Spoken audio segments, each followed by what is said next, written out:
Good morning बच्चों, कैसे हो? Everybody fine? Then now we start the chapter number 3, indefinite integration. Okay, so definition है, if f of x and phi x are two functions such that derivative of phi x is equal to f of x. Suppose that the derivative of phi x is equal to f of x, then phi x is called integral of f of x with respect to x. Means derivative of phi x is equal to f of x, but ये जो phi x है इसको क्या कहेंगे अपन? Integral of f of x and with respect to x. Then it is denoted by integration of f of x dx is equal to phi x, and it can be read as integral of f of x with respect to x. Then f of x is called integrand. देखो, जिस function का अपन derivative निकालते हैं और जो answer मिलता है, सो उस आंसर को जब अपन इंटीग्रल लगाएंगे, मीन्स आंसर को जब अपन इंटीग्रेशन लगाएंगे, सो क्या मिलेगा? ये डेरिवेटिव मिलेगा. जिस फंक्शन को अपन डिफरेंशिएट करते हैं वही मिलेगा. Okay, then the integral f phi x is called anti derivative or the primitive of f of x. Hence integration of f of x dx is equal to integration derivative of f of phi x dx. Then derivative and integration ये दोनों cancel हो जाएंगे, तो बचेगा यहाँ पे phi x, because integration को कहा जाता है एंटी डेरिवेटिव. सो इंटीग्रेशन और डेरिवेटिव ये जो दो सिंबल है, अगर ये दोनों एक साथ आते हैं तो ये कैंसिल हो जाएंगे, सो बचेगा phi x. Also derivative of phi x is f of x, but phi x is equal to integration of f of x, so derivative integration f of x dx is equal to f of x. Hence by definition derivative of phi x is equal to f of x, so integration of f of x is called as phi x plus c, where c is called constant of integration as c is indefinite, so hence this integral is called indefinite integral. Or this integration is called indefinite integration of f of x. Then some formulas are given. So देखो, ये दो चीजें आपको ध्यान में रखनी है बच्चों.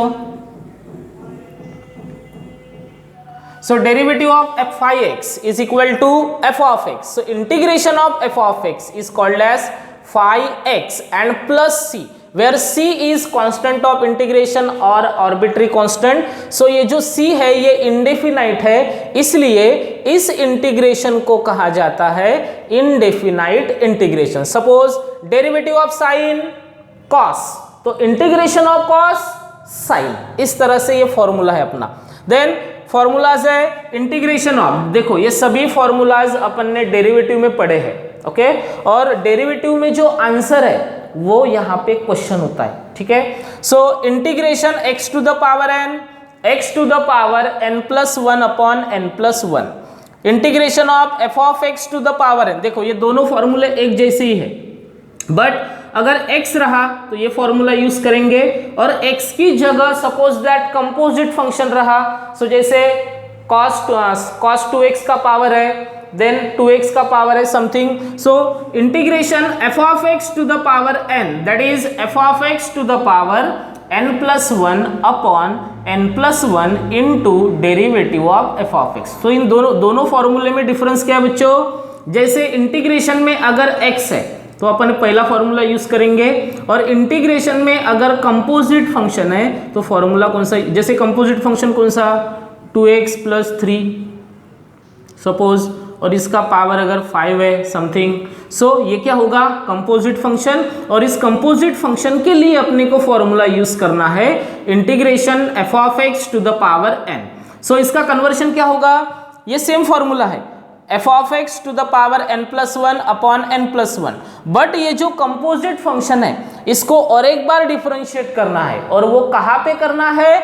डिनोमिनेटर में करना है. ये चीज आपको ध्यान में रखनी है. देखो डेरिवेटिव में कंपोजिट फंक्शन को अपन मल्टीप्लिकेशन में लिखते थे, बट इंटीग्रेशन में कंपोजिट फंक्शन का जो डेरिवेटिव है उसको कहाँ पे लिखना है?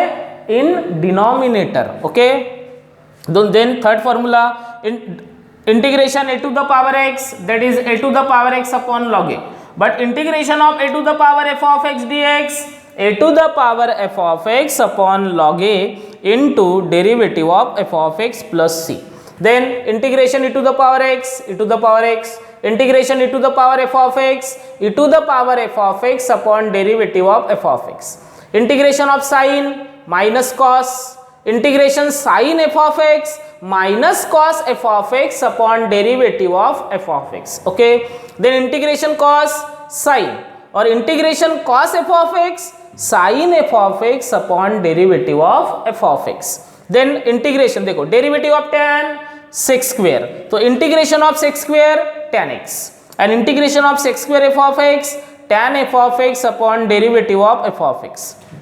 Then derivative of cot minus cosec square, okay, derivative of cot x minus cosec square x, so integration of cosec square x minus cot x. Then integration cosec square f of x minus cot f of x upon derivative of f of x.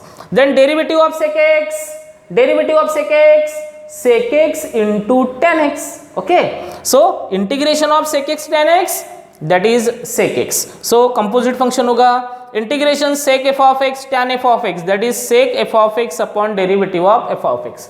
वैसे ही देखो derivative of cosec x minus cosec x into cot x बराबर है, तो integration of cosec x cot x minus cosec x plus xc. Then integration cosec f of x cot f of x dx minus cosec f of x upon derivative of f of x.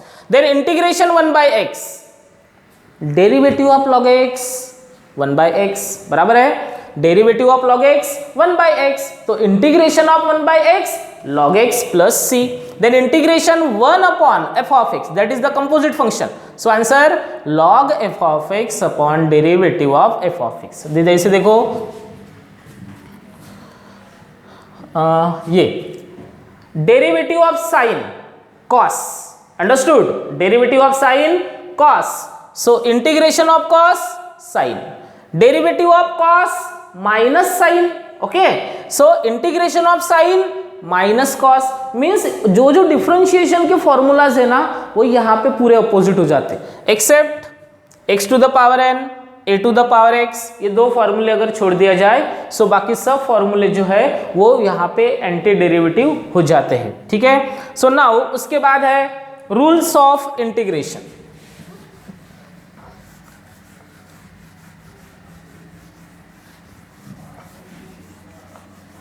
सो जैसे कि अपन ने पढ़ा है derivative में rules पढ़े, limit में rules पढ़े थे, वैसे ही यहाँ पे 2-3 रूल्स है कि जिनको अपने को प्रॉब्लम छुड़ाते समय उनको फॉलो करना है बच्चों.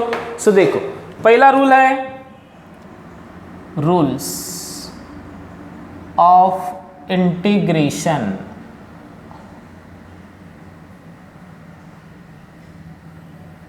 सो पहला रूल है integration f of x plus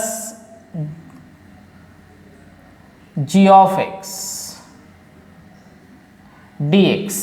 अगर दो फंक्शन है दोनों के बीच में प्लस है और इंटीग्रेशन है तो क्या करना पड़ेगा आपको, इंटीग्रेशन दोनों को सेपरेट करना पड़ेगा कुछ इस तरह से जैसे अपन डेरिवेटिव में करते थे.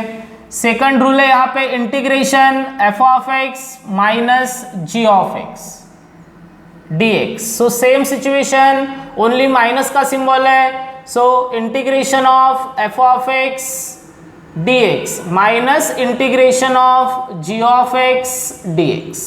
और थर्ड रूल है यहाँ पे integration k into F of x. अगर फंक्शन के साथ अगर कांस्टेंट है तो वो हमेशा बाहर जाएगा इंटीग्रेशन के, और इंटीग्रेशन अप्लाई होगा f ऑफ x को. इस तरह से ये 3 रूल्स है यहाँ पे, ये फॉर्मूलाज है. सो डेफिनेशन आपको देखो, जैसे मैं डेफिनेशन को यहाँ पे derivative of sine x that is cos x, ठीक है, तो इंटीग्रेशन किसको लगाएंगे, cos x को, तो इंटीग्रेशन ऑफ cos x और dx, ये dx डिनोमिनेटर है यहाँ पे आएगा तो मल्टीप्लीकेशन में आएगा, और इक्वल टू में क्या बचेगा sin x.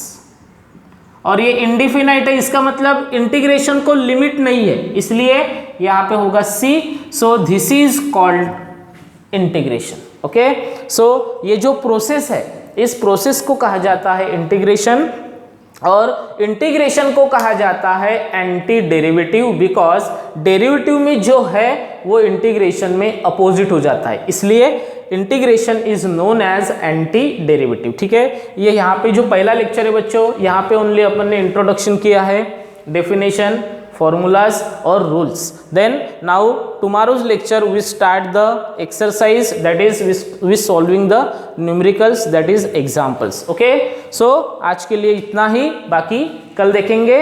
So have a nice day.